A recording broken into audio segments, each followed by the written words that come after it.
So I'm the deputy head of the German Historical Institute in Warsaw, and as you know, one of our branches is also in Vilnius. So I'm very glad that we can continue our collaborations, especially with the Monday lectures, but also with other projects.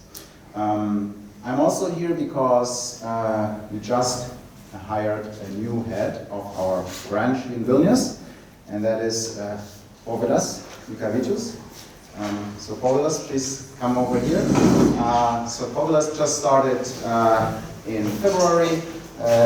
He is a graduate of Vilnius University, but his master's and his doctoral degree did at Central European University in Budapest and then in Vienna. And we are glad that you will lead the branch here in Vilnius. Thank you. Yes, thank you very much, Jan. As presented, my name is Povilas Mikavičius. I'm a recent graduate, also from this esteemed institution, and here in Vilnius as the head of the German Historical Institute, the branch office in Vilnius. I hope to further collaboration between Vilnius University, the Institute of History, and bring in more variety of topics and expand the chronological horizons of our Monday lectures. And today we are continuing with the old program, and I'm very grateful to the Vilnius University for hosting these lectures today. And now I would like to present Dr. Darius Steliūnas, who will give a short introduction to our today's speaker, Dr. Mykola Riabchuk. So the floor is yours. Okay. Thank you for an introduction. Believe me, I'm the last one who is making introductions. No, Mykola will be having a talk. So this is the very last introduction, and I think we are all very honored to have Mykola today with us. So Mykola Riabchuk is one of the most influential Ukrainian intellectuals, well known not only in Ukraine but also beyond the borders of Ukraine. He is the senior fellow at the Institute of Political and Ethnic Studies of the Ukrainian Academy of Sciences, but he's also currently a fellow at the German Historical Institute in Warsaw, and that's the reason why he's here today. Mykola wrote and published many articles and books, mainly on contemporary Ukraine and post-communist transition in East Central Europe. So Mykola, the floor is yours. Thank you for inviting me here, but my biggest and warmest thanks, of course, are to all Lithuanians who support Ukraine. We really appreciate it, and I must say that within the past year, Lithuania is considered in Ukraine as the most friendly country in all opinion surveys, even ahead of Poland, which led this list for the past 2 years. And now, if you can take, if I may show you this graph, you can see that Lithuania is considered as the most friendly country. So more than 50% consider it as a very, very friendly, and 28% rather friendly. So you know, Poland fell down, because you know why, to the sixth place. 2, 3, 4, yes, to the 6th place. So it's, I believe it's not incidental. I believe Lithuania really deserves it, just because it's a country which supports both economically and morally and diplomatically. Actually, Lithuania is the country number 2 in terms of financial support for Ukraine, after Denmark. No, Denmark is quite rich, of course. But what is also interesting is that all these countries which are the most supportive in terms of GDP per capita are small countries, unfortunately. So, of course, I'd like Lithuania to become superpower. I hope it would happen sometime. And now let me move to the main topic of my presentation. As you know from the title, it was called Mapping a Nova Nation. I explain eventually why I choose this title. But subtitle is more informative and more comprehensive. It's about imperial knowledge and challenges of decolonization. So first of all, I'd like to explain what imperial knowledge means. And this is my preferable way to answer two major or research questions that students like to answer. Two main research questions, which actually emerged as soon as Russia invaded Ukraine after full-scale invasion 3 years ago. And these questions are still very debatable and quite hot. First of all, why Ukrainian state, which was belittled as weak, corrupt, and dysfunctional and failed, did not collapse after this initial assault.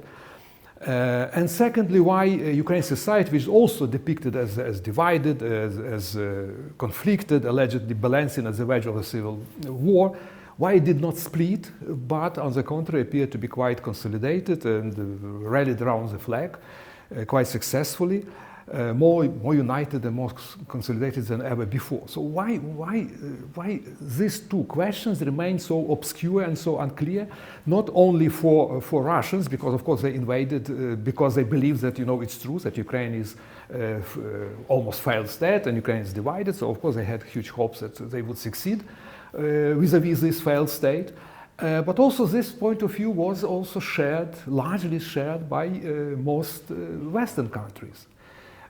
So my assumption is that probably they were taught to view Ukraine through Russian lenses. They largely perceived Ukraine within the framework established by Moscow and within narratives promoted by Moscow.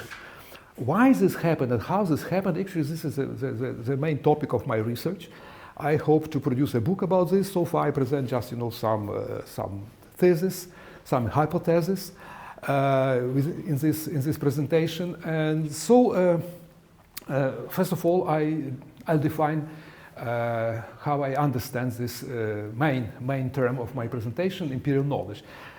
Here I'm going to speak about Russian imperial knowledge, but basically imperial knowledge is, any imperial knowledge is constructed more or less the same way. So Russia is exceptional, but in some other terms, not in terms of imperial knowledge as such. Here I define imperial knowledge as a system of narratives which aim at silencing and undermining and provincializing of subjugated nations, making them voiceless and almost invisible on the international scene.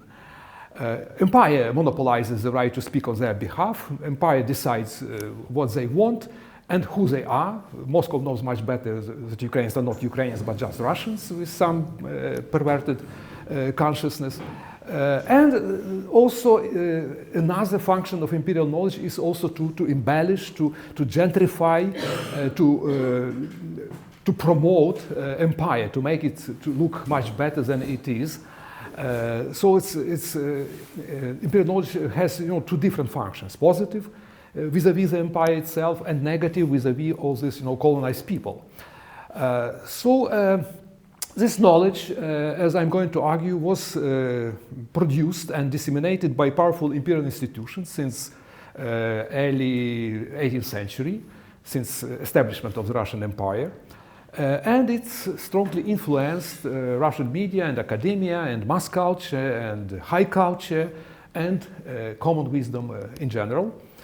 I'm also arguing that imperial affinity between Western empires and Russian Empire largely facilitated acceptance of this imperial knowledge, because it's a similar pattern of thinking, of similar value system. So of course it was much easier, especially in the 19th century, to perceive these arguments disseminated from St. Petersburg by Russian historians and diplomats, etc. And today, of course, difficult to say. Well, we may speak about some former affinity between these empires, but today I believe that more important role is played by so-called realist school of international relations, which emphasizes some sheer power, which considers international relations as a struggle between huge powers, and neglect all these small countries, non-historical nations, as allegedly pawns, satellites of the bigger nations who has no agency of their own, no historical agency. So this realist school in simplified form is quite helpful for acceptance of imperial knowledge internationally. It legitimizes kind of knowledge. It removes any questions of morality or whatever from the debate, and international relations are perceived just as a sheer trade-off between big powers. In sum, within these few centuries, imperial knowledge, Russian imperial knowledge, was adopted internationally and normalized. And all things which are normal, which are normalized, they are not questioned. Because why to question something which is normal, which is everybody knows, yeah? And everybody knows, so it's enough to say that everybody knows. So why everybody knows that Russia is 1,000-year-old country, yeah? That it began some 1,000 years ago in Kiev, and on and on. So everybody knows. Why to question this? But it's questionable. It's very questionable, and also I'll try to show this how dubious this statement, this belief, this misbelief is. But generally, we can observe here quite typical pattern when international public is tuned toward imperial messages as presumably more comprehensive, more important, more authoritative, and not so much to marginal voices of minor, of subaltern, of less important nations. So, you Lithuanians know this as well as we know, because whatever Mr. Putin says, it's multiplied. It can be criticized, but it's multiplied internationally, globally, because all the correspondents are there. They catch each word which comes from Moscow. All correspondents are staying in Moscow, not in Kiev, not in Vilnius. So of course they have this privilege, huge privilege, to disseminate information firsthand. And this is actually why Ukraine, not only Ukraine, but all these so-called non-historical nations had been invisible, because empire did their best to make them invisible. All the imperial knowledge was constructed in such a way that to make subjugated, subaltern nations invisible, to deprive them of any agency. And this, just two examples how Ukraine was perceived, how it was depicted in international media since first years of independence. One article is from 1992. You can just imagine as an independent country. The other one is from 2000, when it was 10 years after independence, but nonetheless the approach was the same. In both cases, country was depicted as some strange, some uncertain, and some very odd historical appearance. It comes not from it comes from very reputable magazine, by the way. New York Review of Books. It's top intellectual magazine published in the United States. All intellectuals read it and contribute to this magazine. But nonetheless, they feature on their cover, they feature Abraham Bramberg's article, Nasty New Ukraine. This new country appeared, that it's nasty. Why nasty? Because it allegedly refused to give up nuclear arms for nothing. Required some compensation, some security guarantees, and on and on. So it was nasty, as described here on the cover. And Mr. Matlock titled his article "Nowhere Nation." Nowhere Nation, which is also sounds very strange. Mr. Matlock used to be American ambassador to Moscow for many years, so he probably believes that he was also specialist in Ukraine, in Kyrgyzstan and Georgia and all this, post-Soviet countries, because as many people in Moscow who spend some time in Moscow, they believe that they are specialists on all this, Eurasian, so-called Eurasian space. So don't be surprised that Mr. Matlock also fall in this trap. And he, of course, he made a lot of stupid remarks in this article, but I'm not going to comment on this here. Just take a look at this way of presentation. This is how typically country was presented internationally. And of course, it was largely repeated Moscow narrative about Ukraine as a country nowhere. This is actually what Putin says today. Nowhere nation. A nation should not exist. It's not legitimate. It's absolutely artificial creature. Well, it's another matter that all nations are artificial. All of them are constructed, but that's another. It's more complicated. Putin did not mean this. He means something else. And another illustration, title of book by Andrew Wilson, who is very good, very competent specialist on Ukraine. But first edition of his book had subtitle, which was also it also reverberated with this Moscow narratives, unexpected nation. Ukrainians, unexpected nation. Only after this full-scale invasion, he changed subtitle in the fourth edition of his book, because it became textbook. It's quite popular in Western universities, especially in the United Kingdom. And finally, he removed this subtitle, Unexpected Nation, and used something neutral, the story of how people became a nation. Okay, it's better formula. To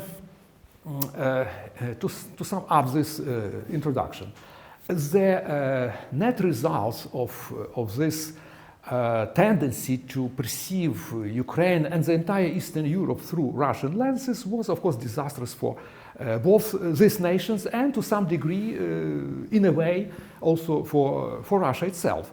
First of all, one of the most dramatic results was failure to understand the Soviet Union as an empire, to predict its collapse, and to apply proper policies to the post-Soviet states. Never was done. Instead, there was promoted Russia First policy, which was, of course, harmful for both Russia and for post-Soviet republics, specifically for Ukraine.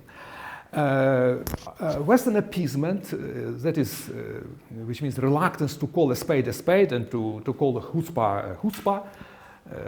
I argue that chutzpah is a typical way of international politics for Mr. Lavrov and for Kremlin diplomats. They play chutzpah, obviously, clearly, shamelessly chutzpah. But nonetheless, it's accepted. It's taken. It's swallowed. This, appeasement facilitated consolidation of rogue dictatorship in Moscow and encouraged revisionist and aggressive politics. Moscow still skillfully frames topical issues to detract the debate from real problems like Russian imperialism and revanchism and obsession with the final solution of Ukraine question to fictitious problems like alleged Russian insecurity, NATO threat, Ukraine's neutrality, and so on and so on. Of course, these problems are not real problems. But nonetheless, dozens and dozens of intellectuals, specialists, media discuss these problems. Every second debate sooner or later comes to the issue of Russian legitimate security concerns. What kind of security concerns could be, for nuclear armed state with the second largest nuclear arsenal? Nobody cares about security concerns of Lithuania, of Estonia, of Ukraine, of Georgia. These countries may have security concerns, but it's not important, because they are not historical nations. Yeah? They have no agency. They may have security concerns, but nobody cares about the security concerns. Russian security concerns are really important, and all pundits debate this, very seriously debate these security concerns, legitimate security concerns. So this is how Moscow very successfully frames the entire international debate in a very convenient way for them. In fact, we have to understand that Putin's war in Ukraine and more generally his Ukraine obsession is not kind of deviation. It's like very logical result of Russian development, of intellectual development, of political development, of statist character of Russian society.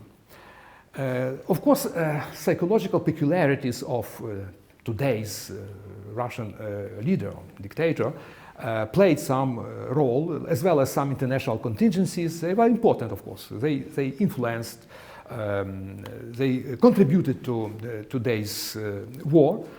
But generally, I'm arguing that Ukraine's obsession, not only of Putin, but the entire Russian elite, I call it Ukraine's obsession, or otherwise Ukraine denial, because the essence of this obsession is denial of Ukraine's right to exist. It's a natural product of Russian culture and history, and crucially, of a peculiar imperial, Ukraine-based and Kiev-centered identity. And this is the core of my argument, that if we want to understand the reasons, the roots of this war, we have to pay attention to Russian imperial identity, how it was informed, how it evolved, and why it cannot exist without Ukraine. Simply because it's centered on Ukraine. Ukraine is the very center, in the core of this identity, and without Ukraine it collapses. You know, all the mythology of this, model of the concept of Russian history, thousand-year history, doesn't hold water. They absolutely fall down. And of course, and because of this, they feel some sort of existential anxiety. So paradoxically, this war is existential for both Ukraine and for Russia, but of course, in different terms. For Ukraine, it's just a matter of physical existence, because Ukrainians, according to Russian narrative, should be exterminated as Ukrainians. Of course, many of them can survive if they accept Putin's offer that they are not Ukrainians, they are Russians, or they can accept this imposed identity and survive, even make career, and many of them do. But who disagree, he or she is Nazi. It's up to Putin to decide who is Nazi. Anybody who refuses to accept this,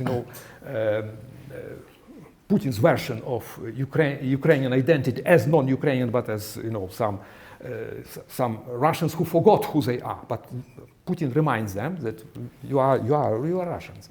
So these people are relegated to the group of Nazis, and they are exterminated not as nationality, not as ethnic group. This is a very tricky thing, because it's difficult to apply this definition of genocide. They are exterminated as political group. They are Nazi. So, again, it's very difficult to prosecute this as a crime of genocide. They are not exterminated as ethnic group, just, political. Okay, so, but for Russians, it's also existential war, because it's a threat for imperial identity. They have to reconsider Russian imperial identity. They have to develop modern national identity, which is a very painful process, in particular to reject this, old traditional, habitual imperial identity with all its mythology, all this, megalomaniac beliefs and ambitions. It's quite painful. So I have no sympathy for that, but I understand it. And in this regard, it evokes some sort of existential anxiety and uncertainty, and pushes them ahead, makes them to support this aggression. It's not just, Putin's obsession. It's all national obsession, all imperial obsession. It's about identity, about Russian imperial identity. I don't need to explain all the peculiarities of this Russian imperial identity, how it was constructed, because it's rather a late product. It was constructed as I mentioned already, in the early 18th century, when Moscow Tsardom was renamed into Russian Empire under Peter the Great. There is the exact day when the Russian Empire emerged, in 1721. Since then, this promotion of empire, not only Russian Empire, but also development of this imperial mythology began, because it largely rested on appropriation of history of Rus, territory of Rus, and identity of Rus. That's important. Nothing wrong with all these invented traditions. I'll talk a little more about invented traditions, but the problem is that in the case of Moscow, which was quite a marginal part of historical Rus, They not just adopted the name Rus, which was Latinized form of Rus, Russia, yes, Rus, and just transformed into Latin, quasi-Latin way, Russia, which sounds like Russia in English. But they also establish non-existent continuity between one medieval historical entity and early modern entity. There are 500 years between Moscow and St. Petersburg, and Kiev and Russian Empire, 500 years, which throughout which, you know, Muscovites did not care much about this legacy. They had some idea of continuity in terms of dynasty, in terms of in ecclesiastic terms, in terms of church, but no political idea of political continuity did not exist. This is actually very good articles, very good studies by Edward Kennan, who researched this issue and argued, proved that there was no continuity. This continuity was invented, largely invented by ironically by Ukrainian intellectuals from Kiev-Mohyla Academy, who were hired by Peter the Great in the early 18th century to modernize empire, because they were only available educated people in the empire. Otherwise, he had to hire foreigners. And they, of course, they made very successful career in Petersburg. They were really well educated. They had all these ideas of continuity, and they promoted this. They offered this idea of kind of sharing empire. Ukrainians offered small shares, but shares with high value. Muscovites had huge shares, but of little symbolical value. So this is how I explain my students in Erasmus program. I explain that Russians had very good hardware for the empire, and Ukrainians provided software. And this is how this empire evolved.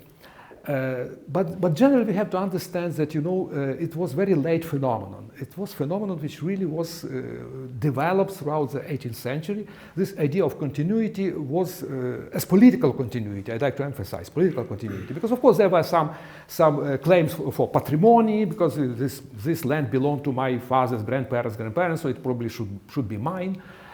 It was typical for Middle Ages, but political continuity was something very modern. And it emerged relatively late, and Ukraine appeared to be in the very center of this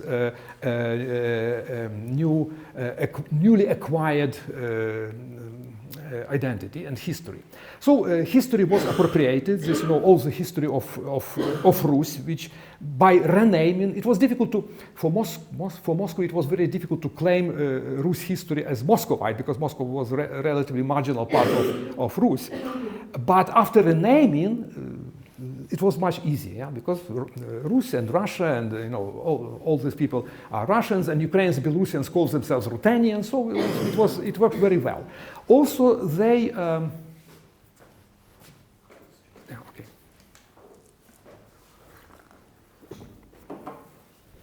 So history was appropriated. Territory comes second. Territory was also claimed, because of course if Moscow was equated with Rus, of course all these Ruthenian lands were Russian lands, and of course they should be appropriated, taken by Moscow, even though these lands belonged at the time to Polish-Lithuanian Commonwealth. But this facilitated and legitimized eventual incorporation, partition of Rzeczpospolita, and on and on. But the worst of all was, of course, appropriation of identity. Because if Rus was equated with Russia, with Muscovy, of course there was no room for Ukrainians as distinct group of people, either Ukrainians or Belarusians. Of course they were Ruthenians, they were Russians by definition, by self-name. And of course this created an unsolvable problem. There was no right for Ruthenians to exist as a separate nation. They had to be assimilated, and of course, throughout few centuries, Moscow, eventually Petersburg, tried to assimilate these people, to make them into Ruthenians, into Russians, into Muscovites, to put it simply. They failed to do this, at least in the case of Ukraine, and this is actually why they invaded, because they had to do something with this problem. They had to find this final solution for this problem. If assimilation doesn't work, it probably should be, these people should be destroyed. So much about the reasons of the war. Once again, I'd like to emphasize that there is nothing wrong in invented traditions, because all the nations have invented traditions. It's quite typical, it's quite normal. For many reasons, people need these invented traditions because it's part of civic religion.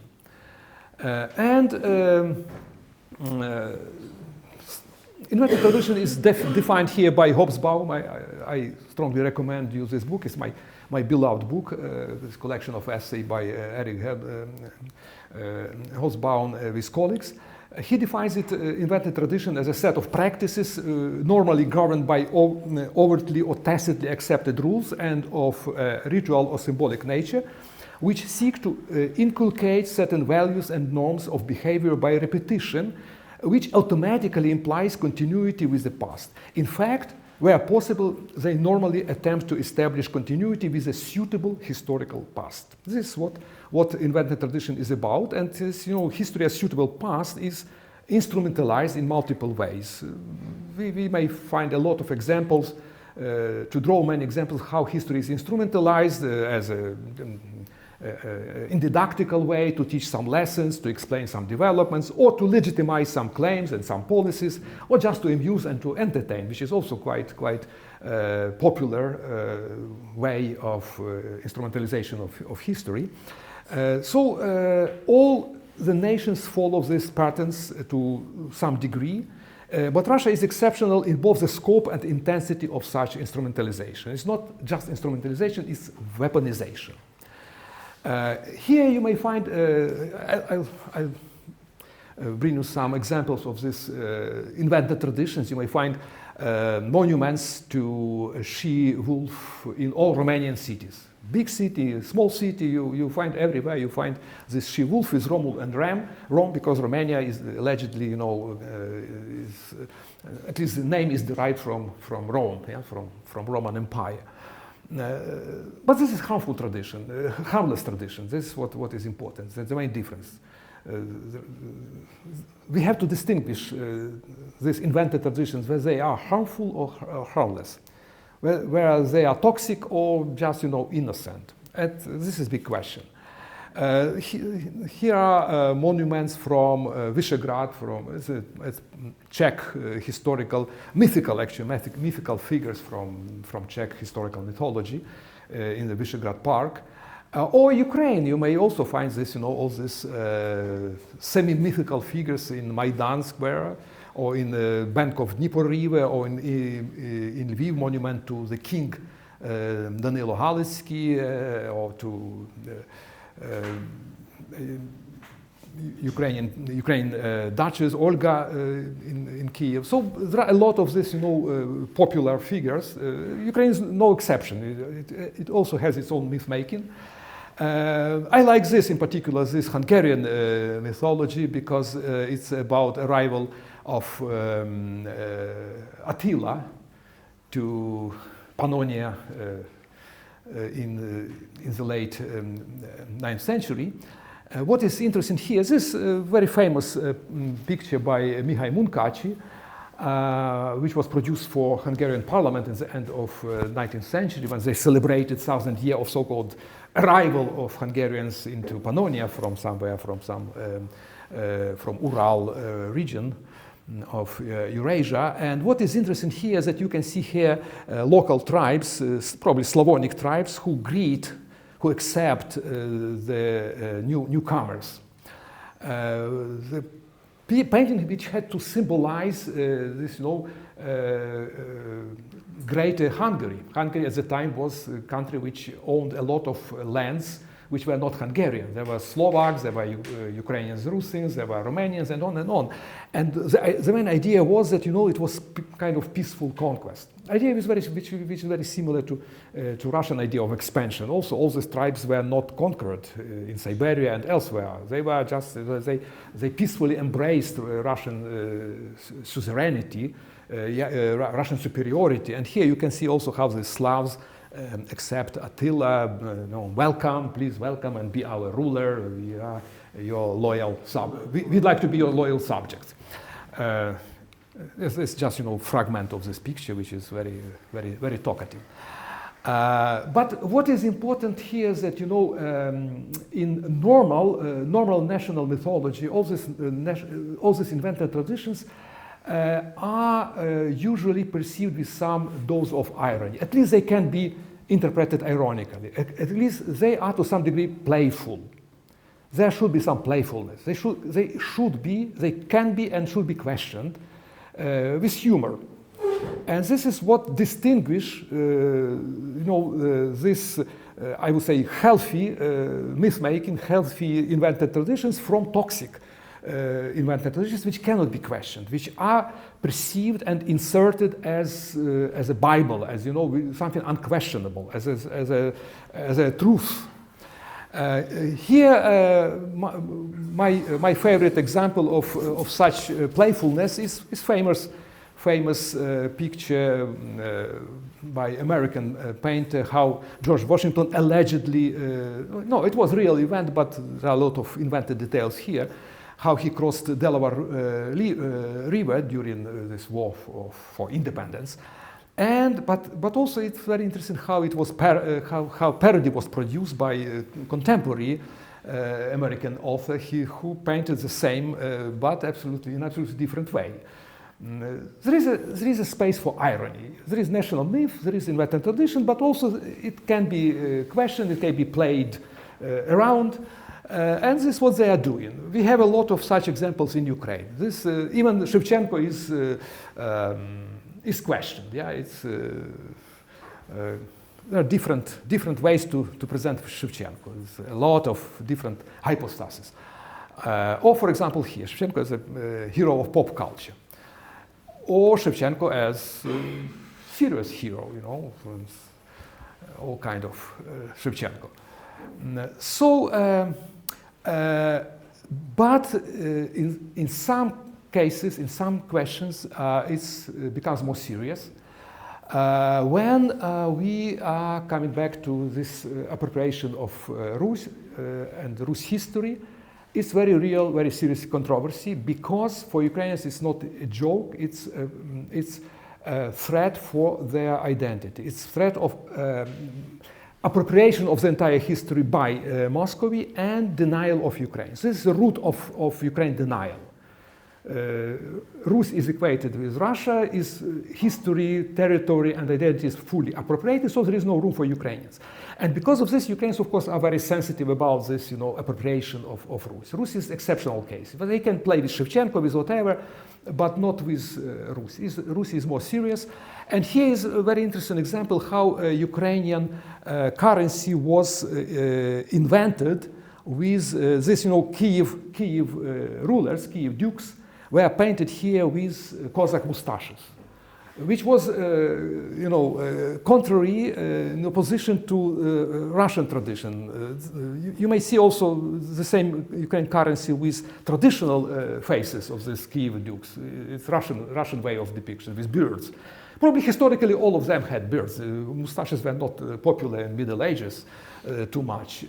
But nonetheless, for Ukrainians it was important to draw this tradition from Cossacks to back into history to Kiev dukes, to Kiev princes.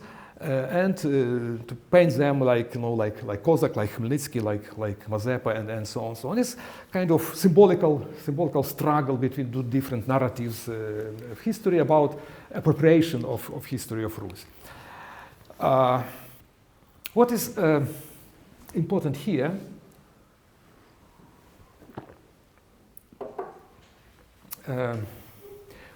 all this struggle, which sometimes looks funny, ridiculous, or dramatic, is essentially an anti-colonial struggle. It's war of liberation.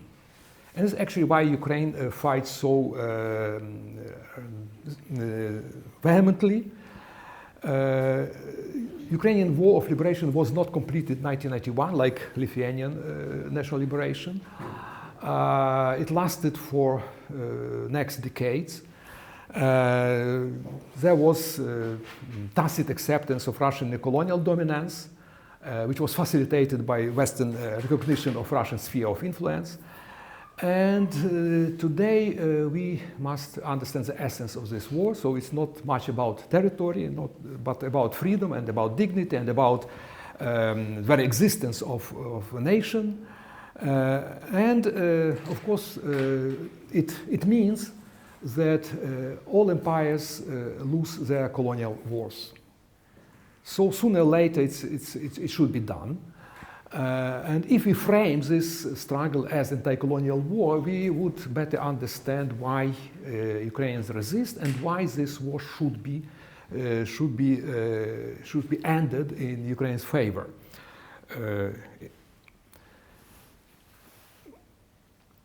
And the last point. I contend that as long as Ukraine is fighting for its very existence,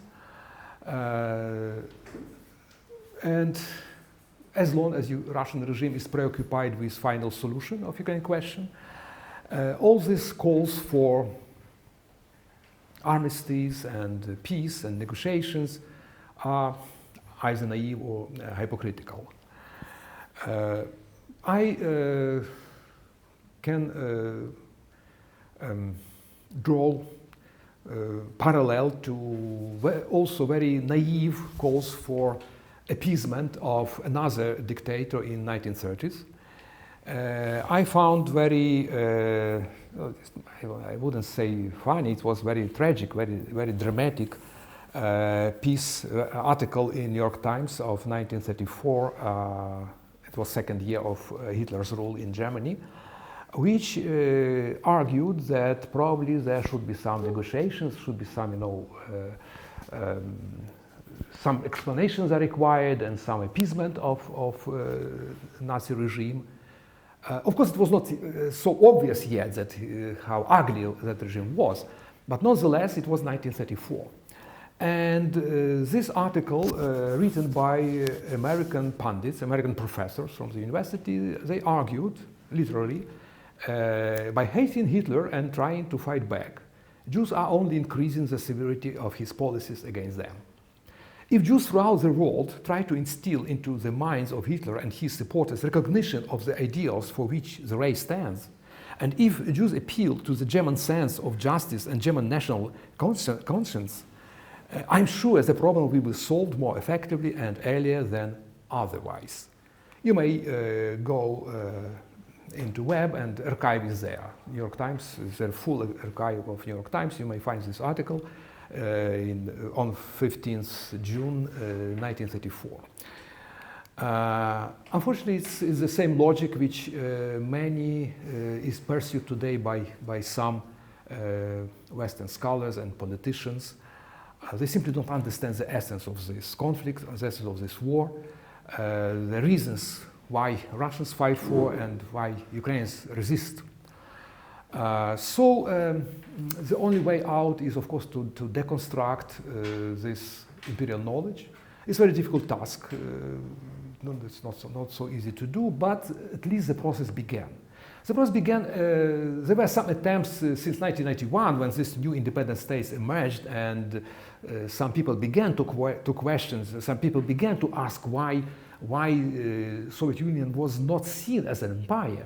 You wouldn't find any reference to Soviet Union as empire before 1991. Just look to the Library of the Congress. There are no titles with this name. Soviet Union was not referred as empire. It was very bad taste to. It was not accepted in academia to call this country as an empire. Something changed in 1991, but still it was a very slow process and very long, very painstaking. Still, all these textbooks like Nicholas Resenovsky textbook, which was published 12 or maybe 15 times as a major textbook for American universities, History of Russia. It still employed this terminology like Kievan Russia, which is absolutely nonsensical, which is something like, I like to say about ancient Romania instead of ancient Rome. But nonetheless, the process began. And of course, there are many different aspects of this problem. First, of course, history textbooks and terminology should be carefully revised.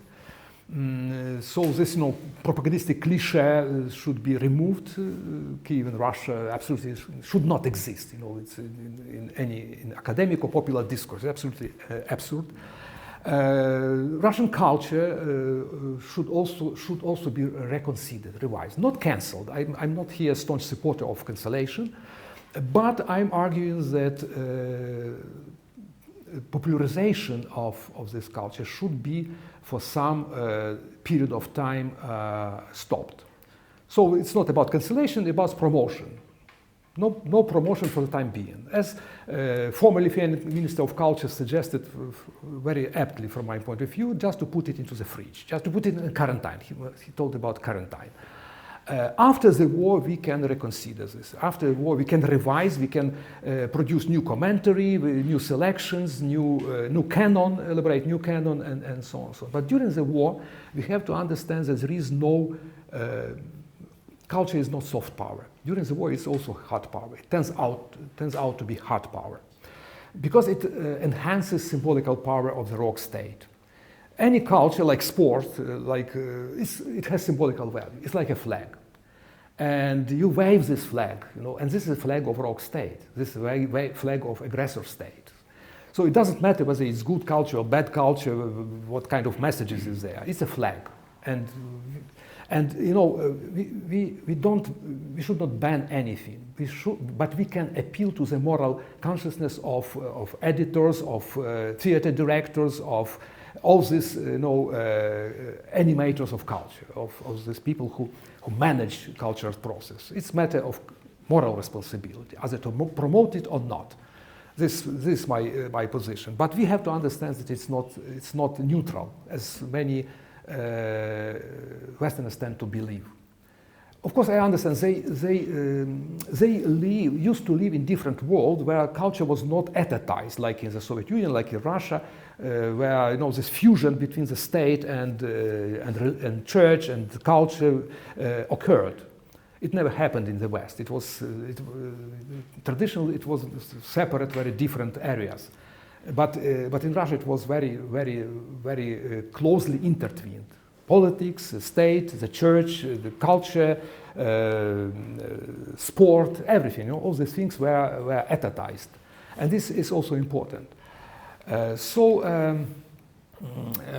To support my last argument, I draw attention to very remarkable quotation from Mr.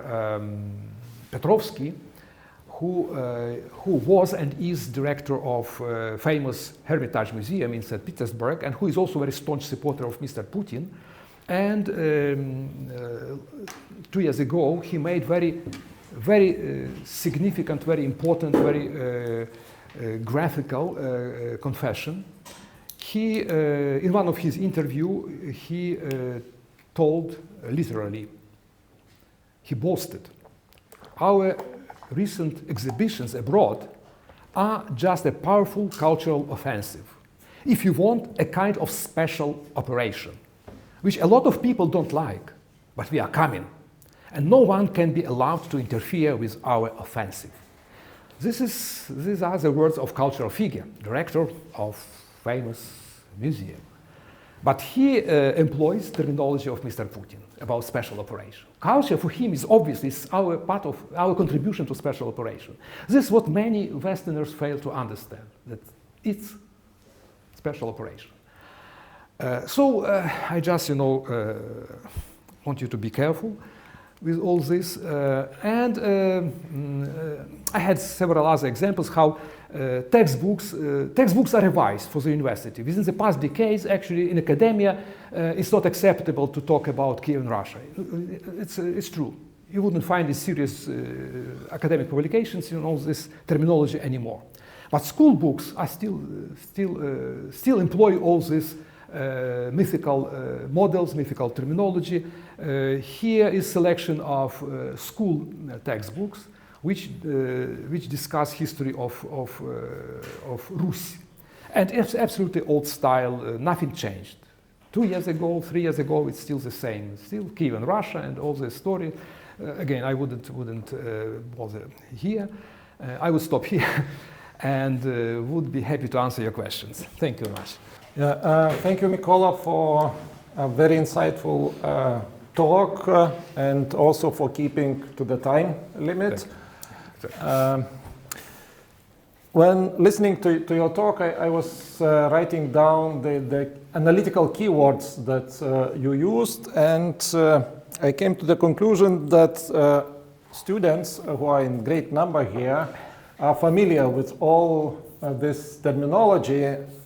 What I mean by that: invention of tradition, realist school, imperial knowledge, appropriation of history, civil religion, anti-colonial, neo-colonial, decolonization, etc.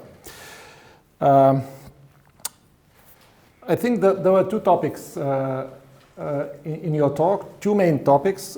One of them was about how Russian intellectual and political elite produced that imperial knowledge, which you find in culture and literature, and which is a kind of soft power during peacetime, but becomes hard power during war times.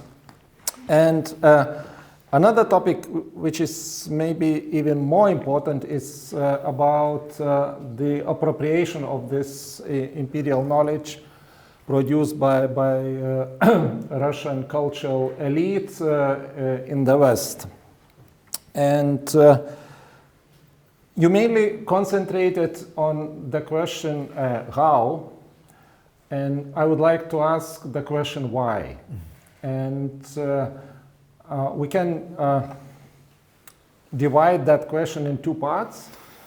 One is about Russia, why Russia is so different according to your concept, and how come that the Western intellectual elite perceived Russia in the way that Moscow wanted. I will start with the second question, because in some of your publications you dealt with this issue, and your explanation, if I'm not misrepresenting your ideas, was that there were three main reasons why Western intellectuals and politicians appropriate that imperial knowledge. So you mentioned as the first factor that Russia was a specific empire, not maritime empire, but continental empire without any colonies in a traditional understanding. Then the vagueness of Russia, Russianness, or Russians, and that's of course closely related to the Ukrainian question. And also you argued that contrary to other empires, Russia's rule was mainly based only on hard power, on military force, and not on cultural influence, etc. So I kind of repeated your ideas, but maybe you would like to elaborate more or correct my interpretation of your interpretation. The second question is about Russia's Sonderweg, or path dependency. What are the reasons, according to your understanding, for this specificity? I mean, by helping you or maybe making that question even more complicated, I would propose some ideas, and then you might react to them. You may also ignore them. It's totally up to you. So why Russia is different? I mean, one of the authors you follow, Ewos Thompson, argues that it's Mongol yoke. Some colleagues at this department will say that it's Eastern Christianity or maybe absence of private property from the medieval ages. And Joseph de Maistre would argue that geography is to be blamed. So what's your take on these arguments? And last but not least, could you show the first slide about how Lithuanians are great in the eyes of Ukrainians? No. Okay. It would be easier to move this direction. Yes. You know what I missed in that list? Maybe these are not the all countries, but I do not see Latvia and Estonia. No, they are not here. They're not So here. there was no question about them? No, there was no question about them. But, Okay. Because these countries are the most visible in mass media. Yeah, because according to the support with regard to GDP, I think Estonians might be even better than Lithuanians. I'm not sure about exact last numbers. data I've seen was Denmark and Lithuania. Okay, but Estonians are somewhere nearby. Yes, Lithuania, So it's strange Latvia, that they are not on the Sweden is there. Yeah, yes. So it's more about public perception. Yes. The list was based on frequency mentioned in mass media. How often these countries appear in mass media? These countries are figured prominently in mass media, in positive or negative way, but they are in mass media. Latvia, Estonia are less visible, less represented. So the only reason. Okay, then maybe you would like to react to my yes. comments. No, first of all, I'd like to defend the Golden Orb here, because of course we cannot reduce all these Russian problems to this Mongol legacy. Today is quite a good country, Mongolia, which is not aggressive and quite democratic, much more democratic than Russia and many other countries. Quite functional democracy in Mongolia, by the way. So this legacy is somehow transformed, can be transformed. It's not so primordial, I would say. I believe that, of course, in the case of Russia, there is a mixture of different problems, but we don't know about other empires. Probably the same can be told about China, but nobody studied China from this point of view. It's also land empire. It's not perceived as an empire like Russia. No, very few scholars want to discuss China as empire. Yeah? Today's China, but it can be. Probably there are no people who question this vehemently like Ukrainians. Ukrainians question this, Russia as Russian imperial character. Maybe at some point in the future, maybe Uyghurs would question it, or Tibetans at some point would have enough voice and enough influence internationally to raise these questions. So far, global public prefer not to talk about this. They accept this imperialism like traditional, like probably something primordial for Asian states. Let them be as they are. Don't touch it. They are as they are. We have to accept them in this imperial condition.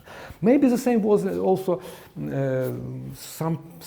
this perception was also with Russia. Russia, to some degree, I agree with Joseph de Maistre, because of course geography was a problem.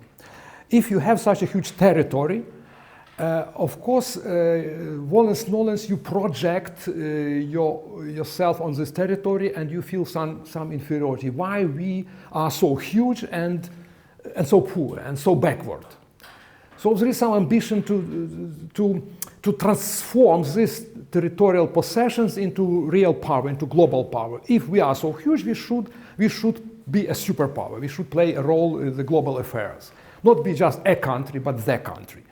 Not be like France or Germany or England, but equal to the United States. There are no reasons to be equal to the United States, maybe except for nuclear arsenal. But territory is something that drives Russian ambitions forward. This is one of the factors, of course. But also I agree, of course, that Christianity, Eastern Christianity, Byzantium-style Christianity play a role, significant role. Specifically, this, this fusion of the state and church, which is, of course, very, very important.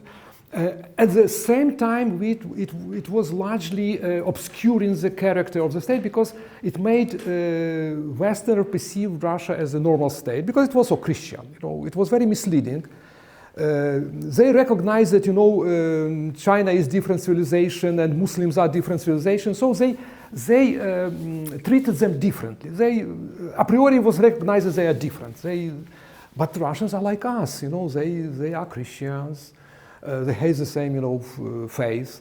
They have literature which also represented Russia as a quite European country. This is what Ewos Thompson writes about. That Russian literature played a very, very fatal role, I would say, because it created this false image of Russia as a normal country, which was not normal. This Ewos Thompson's argument. So I believe there is a set of arguments, a set of reasons for this. But generally, each country, each empire tries to develop its own mythology. So this imperial knowledge is not a unique Russian phenomenon because there was British imperial knowledge and French imperial knowledge, actually perfectly deconstructed in Edward Said's Orientalism.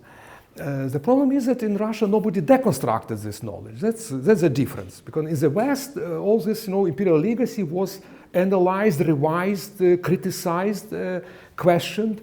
And today it's not promoted, it's problematized, it's not unproblematic like in Russia. In Russia you wouldn't find any attempt to discuss this issue.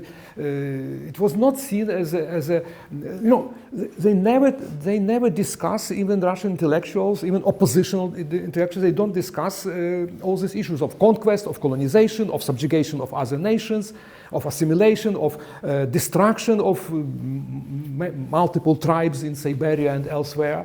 Something that was done by British intellectuals, by American, they produce a lot of films about extermination of Indians and about slavery in the US. Nothing like this exists in Russia. They still promote this idea of friendly embrace. Yeah? All these small nations willingly joined the great Russian Empire just because it was attractive, so lovely.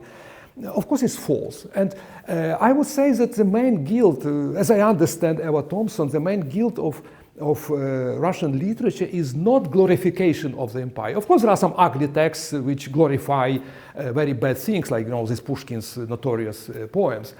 But it's not the main problem. There are very few such works by the good writers. The main problem is that they silenced, they never... So the problem with this literature is not what it wrote about, but what it failed to write, what it silenced, what it refused to see. This is the problem. This is the main problem. So I wouldn't say that it was something primordial, something essential for... But for several reasons, this country historically evolved in a way that precluded any civil society in the country. That's the problem.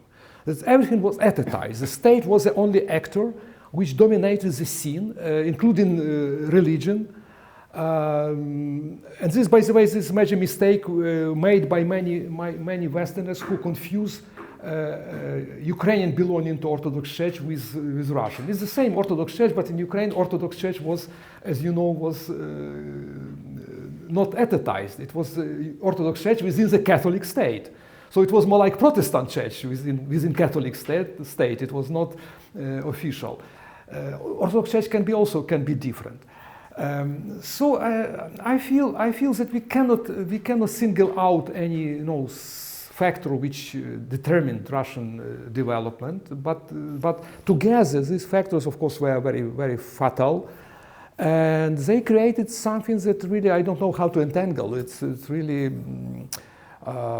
because this imperial identity is very firmly entrenched. This imperial knowledge is firmly internalized and normalized, and I believe it cannot be changed without some sort of external shock.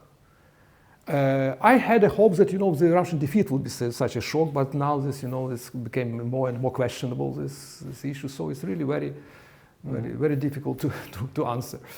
Okay, maybe it's time to open the floor for questions. Zenonas, you are the first.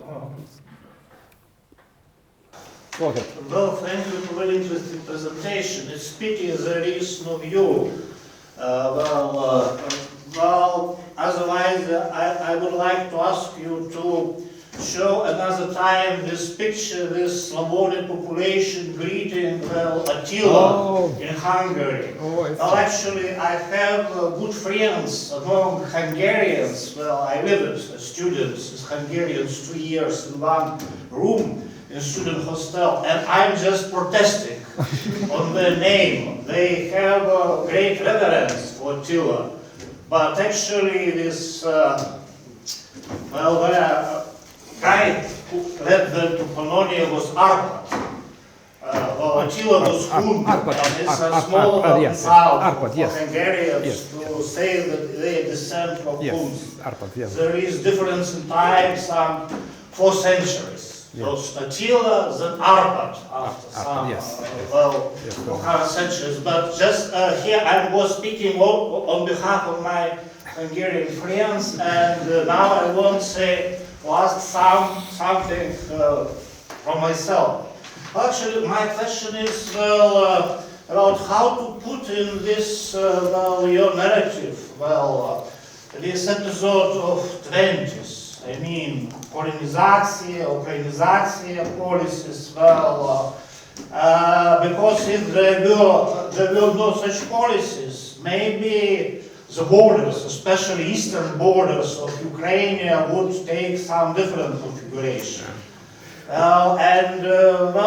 If I can expand it a bit we have here in Lithuania an interesting research on institution of second secretary, party secretary. Yes. You know, since for short times in the Union republics, not all, there was all second secretaries appointed. There were local secretary of this Kuriame nationalness, Lithuanian, Estonian, and so on, and there was second secretary, a supervisor, and my colleague Saulius Grybkauskas did write a book where he did very deep research how the institution worked, and he finds that normally those supervisors were selected not only from Russians, but also from Ukrainians and Belarusians. So there was differentiation inside this internal circle of Soviet nomenclature. The Soviet nationalities were divided into very trustful, which can be trusted, and not so much trusted. And in this perspective, there were 3 nationalities which could be absolutely trusted. Russians properly, Ukrainians, and white Russians.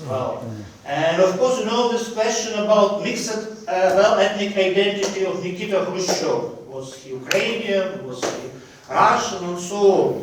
And so it would be interesting to hear how to fit into your picture of this perennial Russian imperialism and so on. Thank you.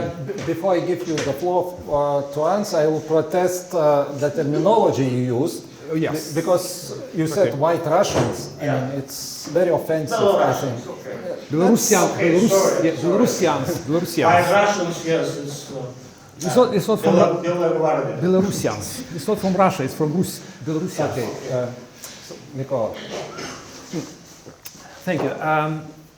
This argument is very often raised because empire was multi-ethnic and was inclusive.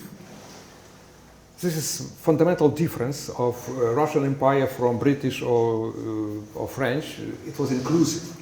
So all people who are not racially different, they could be incorporated, they could be embraced into the empire, they could become part of imperial establishment. They had to be just loyal and had to accept dominant culture, religion. Religion in the Russian Empire, communist ideology in the Soviet Empire. So it was enough. All of them could be incorporated into imperial establishment, could make any career. But the question is to what degree they could be considered as Ukrainians, Belarusians, and whoever. Stalin, was he Georgian? There were a lot of Jews in Bolshevik government. They were Jews. Did you pursue any Jewish politics? No, of course. They pursued Russian imperial politics. Dzerzhinsky was Polish, but did he make anything good for Poland? So it didn't matter. We think about this, you know. Usually we don't speak about the Polishness of Dzerzhinsky. Usually we don't speak about Jewishness of Kaganovich. But all the time this issue of Ukrainianness of Khrushchev or somebody else comes to the fore. Why?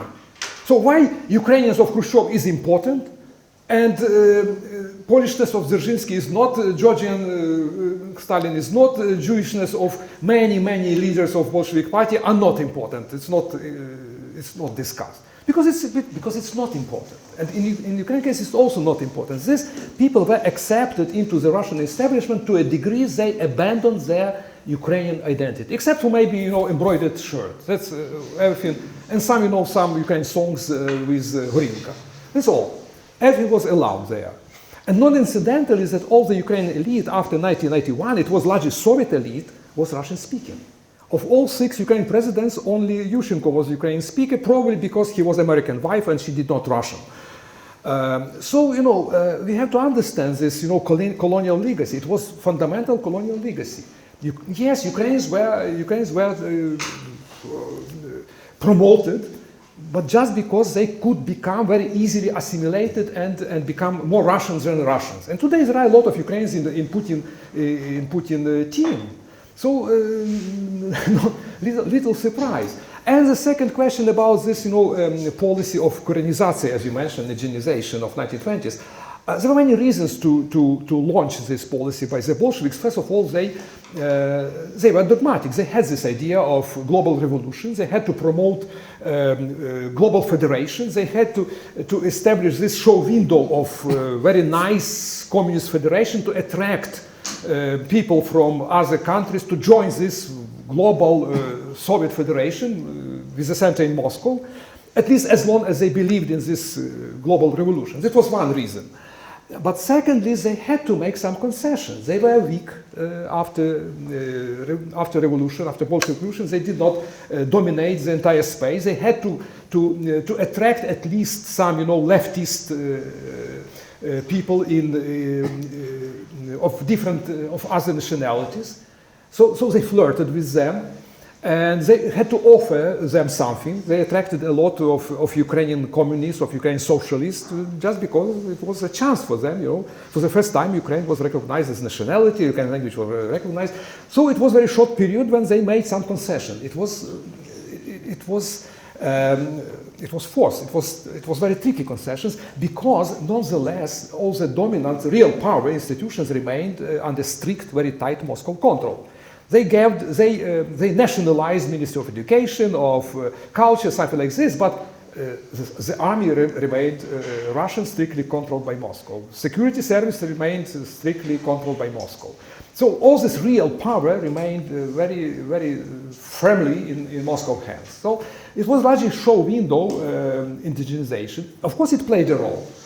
It played a role. It helped to develop some, you know, to complete the stage B, according to Miroslav Groch, of this, you know, mass education and so on. And Ukrainians reached the stage C, which was very dangerous, and this is why this Ukrainization was stopped, because, you know, they were not idiots in Moscow. They understood that there was Ukrainian communist elite, which also had its own ambitions, and it was very close to raise their autonomist demands and on and on. So of course it had to be destroyed.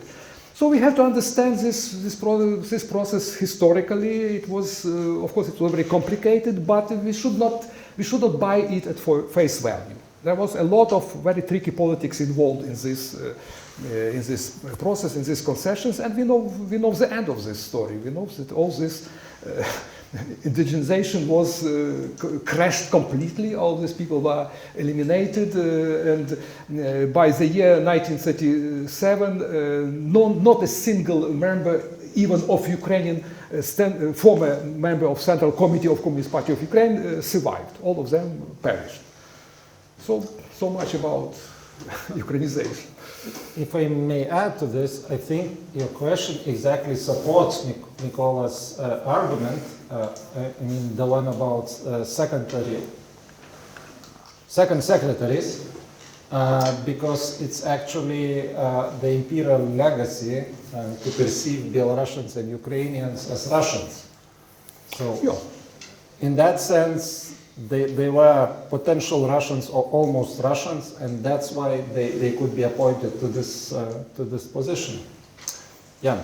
They destroy Ukrainian books and libraries in your occupied territories, but they don't destroy monuments to Shevchenko, to Lesya Ukrainka, because they are Russian. Ukrainians are Russians, and these poets also can be incorporated into the Russian canon. You know, it's a very tricky policy. But the books are destroyed, books are eliminated. But monuments, okay, let them be. Yeah. Okay, first of all, thank you for a very fascinating talk. And to me it explains a lot about how we see, or we, like people from Western Europe or from the United States, see Ukraine or do not see Ukraine. Yes. And I want to start with an anecdote. And I think this anecdote, your talk explains what happened during this time in this anecdote. So when I was in Austin, Texas, I opened a bank account with my wife. So she has a Polish passport. And the bank employee returned the passport, and I could see kind of a smiling face. It looked like he had understand what's going on, and he returned it with the words, "Here it is, your Russian passport." Yeah. And of course, my wife was insulted, but I think this is the effect of American education, and he was definitely like a college-educated person. And when I was teaching there, I really understood what's going wrong, and you showed it in one of your slides, right? So there's this famous standard course that's called Russian Civ, or Russian Civilization. So what is Russian Civilization? It's basically everything to the east of the Elbe River. Yeah? And that's also what students learn basically during this course. Yeah. So, and then when I was teaching Cold War Germany, oftentimes we find Soviet or Russian when it comes to East Germany. Yeah? So there's this mindset, and that is the imperial knowledge that you're describing. Mm-hmm. So Lithuania, Poland, Ukraine, it's all summed up under Eastern Europe, and Eastern Europe in this idea equals Russia. Yeah? I mean, that is the extreme version. But I wanted to know from you, apparently we need some decolonization of the curriculum. Yeah?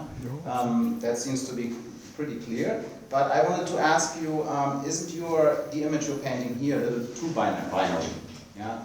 Too binary. So isn't it like too harsh what you are describing here? Because there have been efforts made since like after the Second World War.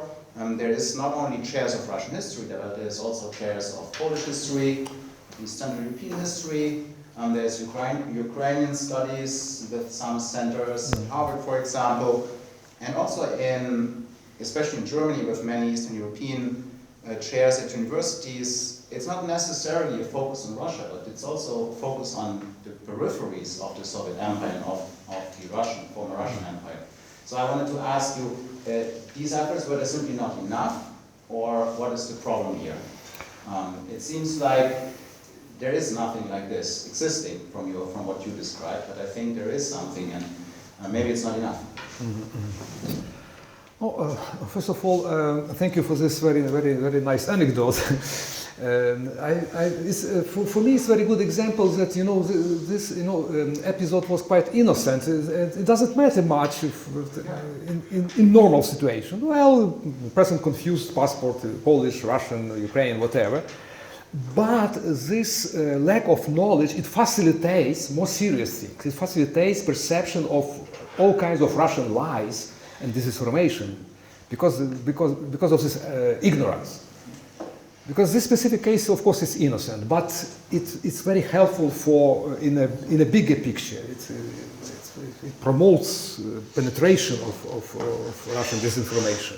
Much easier to trick, to cheat these people who confuse these things. As to binary, black and white picture, Of course, I recognize that there were some minor cells of alternative knowledge, but they were not influential. This Polish or Ukrainian or any other studies in America, even less in Europe, were very, very marginal. It was kind of niche. Maybe Polish to a lesser degree, because Poland still, existed as a historical entity. Ukraine never existed, and there was only Ukrainian department, Ukrainian institute created at Harvard by Ukrainian money. Ukrainian diaspora collected money, established endowment, and they tolerated this, marginal institute in Harvard. But it didn't play any role, and it was not considered as a serious discipline. That's the problem. All famous Ukrainian scholars of that generation, they made career in non-Ukrainian studies. All of them made their names, their reputation, international reputation, as something else, and in the margins. Ihor Shevchenko was a Byzantologist. Roman Shpurlyuk wrote his dissertation about Masarek, even though he was a prominent Ukrainian historian. Rudnitsky did the same. Pritsak made his career as a Turkologist. So, all these people who are very famous in academic world, or Shevilyov, he was also as a linguist, first of all, even though he was also a great intellectual. So, all of them could not develop Ukrainian scholarship as Ukrainian scholarship. All of them had to do something at the margins, which was related to Ukraine, but also occupies the central scene in somewhere else. Actually, there is very, very good confession by the late Ores Subtelny, who says openly that Ukrainian studies were considered as something maverick in this, academic establishment in the West. And it's true, unfortunately, it's true. It was perceived as some sort of nationalistic obsession. Ukrainian historians was a priori nationalist by definition. In 1991, of course, it changed. It began to change. And today, of course, we have a lot of scholars who deal with Ukraine being of no Ukrainian origin. There are a lot of Swedes and Americans and French who, maybe not a lot, but very many people who deal with Ukrainian history, politics, economy, and so on, because it became serious discipline now. But still, academia changed, but we still have many more problems in non-academic sphere. Academia, yes, it's because, academia has very good mechanism of, this, peer reviewing and nolens, all this, the most stupid things are filtered out. But in non-academic field, it's still, it's flourish. All the stereotypes, all these, strange formulas. Even today, I mentioned, I noticed when I was preparing this presentation, I didn't mention it today, but I noticed when I checked in the encyclopedia how Ivan III, who got married to Sophia Paleolog at the end of 15th century, and he proclaimed himself great prince of Muscovy and all Rus. All Rus. He acquired this legacy. But in encyclopedia, it still is translated as Russian. Even though it seems to be academic, but still is no... so it's very, very complicated, very difficult process, and of course we have to pay more attention to this, to take a look at school textbooks. I mentioned here these British school books with pictures which reproduce all this imperial knowledge. And I believe that literature should be also properly commented. There are many things that should be commented. Some selections could be changed. And as I mentioned, what worries me is that there is very disproportionate representation of Russian culture in the so-called Slavonic studies and other nations, which is absolutely disproportional. 90%, more than 90% is about Russia. Russian literature, Russian history, and so on. This, all other Slavonic, all other East European nations occupy maybe 1% of the entire curricula, and so on. It's not normal, I believe. So, of course, it's a huge work, and we have to engage in this. And when my colleagues in America ask me what can we do, I say, well, do something in your department. Check your curriculum, advise your friends to check curriculum to revise something. it should be changed. Okay. Thank you for that interesting report. And my question is about the decolonizational theory. From my point of view, it's not developed yet into that sufficient academic level. And what is your point of view? This theory, if we start from Edward Said, what misses, what lacks, what has to do in the next time. So, what is your opinion on this? Well, of course, the entire theory is elaborated in the West. Well, as long as we accept this, this language, accept this framework of Said, of Foucault, actually, when we talk about knowledge as a power and knowledge production. It's very, very important concepts, and I don't see any reason to abandon these concepts. Actually, they are quite productive. Antonio Gramsci was Marxist, but still his views about power, knowledge, and power are very valuable and actual. So my short answer is, of course, we have to develop this concept which already exists.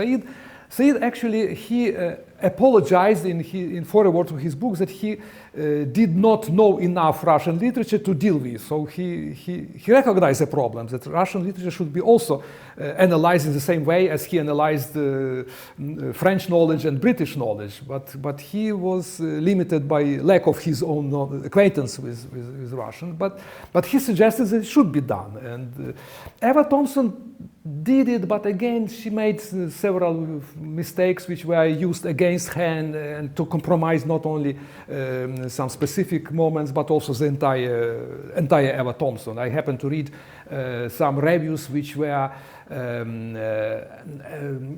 employed absolutely unacceptable arguments like, how this, she cannot be serious because she is of Polish origin. It's, in academic writing to refer to somebody's ethnicity, to question validity of arguments just because of ethnicity of the author, it's difficult to imagine. But nonetheless, it was raised against Ewos Thompson. Unfortunately, he made some mistakes which largely undermined her entire approach. But I value her general idea very much. And as I understand, her general idea was about silence in Russian literature, not about words, not about words. Yes, she provides very good analysis of War and Peace by Tolstoy. He shows how this novel gentrifies Russian Empire, how it normalizes Russian conquest and so on.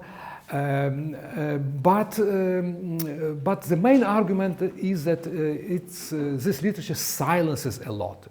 It obscures the rogue nature of this empire. It says nothing about this imperial banditry. And this is the main problem, which still is valid today. Even today, if our main disagreements with good Russians, because there are a lot of controversies in Ukraine whether to cooperate or not, and it's huge debate in the country what to do with good Russians. They are very different. I don't want to generalize all of them, but nonetheless, the general idea is that most of them, or almost all of them, still have not come to this recognition of imperial character of Russia and the need of de-imperialization and decolonization. They don't tell this. They speak something about nice Russia of future, democratic Russia, blah blah, but never about post-imperial, decolonized Russia. It's also non-topic, non-issue, unfortunately. There are more questions? I do not see. Okay, Joseph, the last one. In 1995, Mark von Hagen wrote "Does Ukrainian have history?" This article, very famous, started with a discussion about Ukrainian history, historiography, and marginalization. Yes. But he writes not just about Russia and Soviet as powers to do that, but also about Poland. And Poland also had history with Lithuanians. So how do you see this Poland and Lithuanian input in this marginalization of Ukrainian history and agency? I'm old enough, so I remember that article. It was published in 1994, and actually we translated it into Ukrainian immediately. There was some debate. Of course, von Hagen opted for a very provocative title which largely obscured his main idea, basically, because he was very often criticized without proper analysis and reading of the article. Just the title was irritating. You know, does Ukraine have a history? Of course, yes, we have 1,000-year-old history. It was like a red flag for Ukrainian patriots. The idea was, of course, it was not new because it comes probably from Karl Marx, who divided nations for historical and non-historical and denied this, right of not right of exist, but agency of so-called non-historical nations. And Lithuanians, like Ukrainians, are not considered historical, even though maybe Lithuanians had a kind of empire in the Middle Ages. But the idea, which is not, I remember also this, this same statements in Arnold Toynbee, who wrote that we cannot imagine Croatian history of Europe or something like this, Croatia-centered history or something. I don't know why he referred to Croatia, but Croatia was primary target of his skepticism. I think that the main problem with this, of course, von Hagen did not deny that Ukraine has a history. He argued that by that time there was no Ukrainian history in Western academia. It was non-existent country, non-existent, and there was no Ukrainian history. But it should be elaborated. As any country, as long as this political entity exists with distinct culture, with distinct nation, distinct state, of course it had to be developed, it could be studied with all complicated relations on this territory and so on. Today we have, luckily, very good, very well elaborated studies. I remember in the early 90s there was no new history of Ukraine to introduce in the schools, so in Ukraine publishers very rapidly translated Orest Subtelny's History of Ukraine from English, and it was the first textbook for universities in Ukraine translated from English. Now, of course, we have quite good textbooks. We have quite good historians, especially as regard of old history. It's more complicated with 20th century. It's very, very controversial. But Middle Ages, Cossack epoch is very well studied, well elaborated, and there are no major disagreements in this regard. So obviously the answer is yes, Ukraine has a history. They should have, as any nation, like Lithuanians. And as we see today, I believe that the war actually proves this, that non-historical nations, they have their agency, whether we like it or not, despite all these political realists, despite Professor Mischheimer and all other people who believe that all international politics about accumulation of power and wealth. This is the only driving forces. These realists, unfortunately, they ignore all these symbolical issues, issues of values, of identity, of culture, of history, of legacy. You cannot reduce all the relations to the accumulation of power and wealth. Yes, it's important. Yeah, it's primary goals, primary needs. But there are many other issues. Moscow's war is not about territory, not about. There are a lot of territories. They don't lack territories. They have more territories than needed. We have a very popular slogan in Ukraine: "Make Russia small again." Which is quite utopian. But anyway, I believe that small nations, they have history and they have agency. It should be recognized. Even if big powers decide on their behalf, it's not, settlement is not stable. We have seen it after Yalta. They decided, they found perfect solution, divided Eastern Europe. recognized spheres of influence. This is for Soviet Union, this is for the West. But these nations, non-historical nations, they resisted. They all the time they fought. They all the time they raised against. So there was uprising in Hungary, there was uprising in Czechoslovakia, there was permanent uprisings in Poland, and ultimately this perfect settlement collapsed. Just because these nations did not want to follow these rules. They did want their fate to be decided by somebody else. So it's inevitable. I believe the same would be with Ukraine. Whatever they decide over there, I think you guys would not accept it. Okay, I think it's time to thank Mykola for coming to Vilnius and for this insightful talk. Thank you very much. Thank you.